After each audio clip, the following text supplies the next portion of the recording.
congratulations all students who came first, second, third portion in class. Clapping कीजिए सबको पीछे में।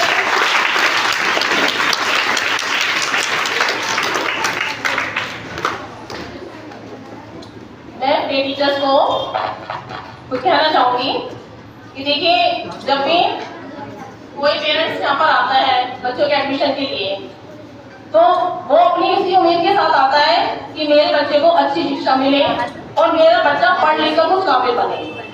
तो this is request to all teachers that कि मैं सभी टीचर्स रिक्वेस्ट करना चाहूंगी कि जब भी आप पढ़ाएं तो उस उम्मीद को ध्यान में रखकर पढ़ाएं कि जो पेरेंट्स अपनी उम्मीद लेकर बच्चे का एडमिशन, ये नहीं हाँ हमारे यहाँ किसी भी स्कूल में सब पेरेंट्स अपने किसी स्कूल में बच्चों का एडमिशन करवाते हैं, तो मैं सभी टीचर्स को कहना चाहूंगी कि उस उम्मीद को ध्यान में रखकर पढ़ाएं कि हमारे पास आए हैं शिक्षा के लिए, तो हमें अच्छी से अच्छी शिक्षा दें और इनको इस तरीके से पढ़ाएं कि अपनी लाइफ में सफलता हासिल करें।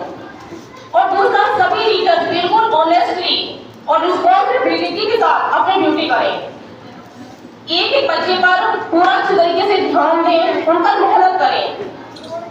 कोशिश ये रखिए कि हम ज्यादा से ज्यादा बच्चों को, जो बच्चे वीक हैं, उन्हें ज्यादा से ज्यादा बच्चों को हम डेली कवर कर सकें कि उनकी वीकनेस कहाँ पर है, वो किस चीज में वीक है। अगर उनकी रीडिंग वीक है, रीडिंग पूरा है, तो हमें उनको अच्छे से रीडिंग सिखानी है।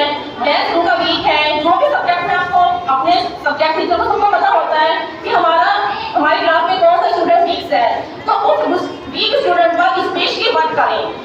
और मेरा मानना है कि अगर हम कंटिन्यू मेहनत करते हैं, किसी भी काम को लेकर चलते हैं, सभी के लिए है, every student, every teacher, every, अगर हम किसी भी काम को लेकर चलते हैं कंटिन्यूली, तो ऐसा कोई हो ही नहीं सकता कि हमें उसका रिजल्ट ना मिले। आप देखना, एक दिन, 2 दिन, 3 दिन, लेकिन कभी ना कभी वो रिजल्ट हमारे सामने जरूर आएगा। और दूसरा, और जितने भी धन होते हैं, ठीक है ना, कोई सा भी धन हो, तो अगर हम कैश मनी की बात करें तो हम जितना उसको देते हैं, जितना हम खर्च करते हैं, वो हमारे पास होता रहता है ना।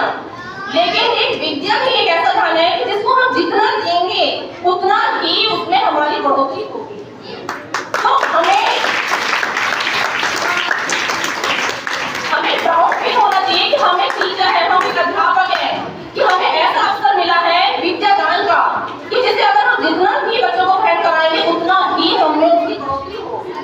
और कहते हैं विद्यादान को सब कितना दान करते हैं, है ना, कोई मनी दान करता है, कोई खाना दान करता है, हर तरह के अपने अपने तो खुशियों को सब दान करते हैं। लेकिन कहते हैं विद्या का दान सब दान में से सर्वोपरि बताया गया है कि सब दान से सबसे बड़ा दान जो है विद्या दान है। तो प्राउड फील करो कि आज हमें टीचर है और हमें अवसर मिला है, तो सभी टीचर बिल्कुल ऑनेस्टी और रिस्पॉन्सिबिलिटी के साथ एक एक बच्चे पर पूरा ध्यान दें, एक एक बच्चे पर पूरी मेहनत करें। और आप डेली का अपने टारगेट बनाकर रखिए, अपने टास्क लीजिए कि हमें कम से कम मिनिमम एटलीस्ट एक बच्चे को तो आज हम जरूर कुछ ना कुछ सिखाकर भेजना है। जो बच्चे पढ़ने वाले हैं, जो बच्चे ध्यान देते हैं, उनका पढ़ाना तो कुछ है नहीं, वो तो ध्यान देंगे, पढ़ेंगे, अपना पढ़े लेंगे, लेकिन ध्यान देना भी उन बच्चों का है जो बच्चे पढ़ाई में वीक है।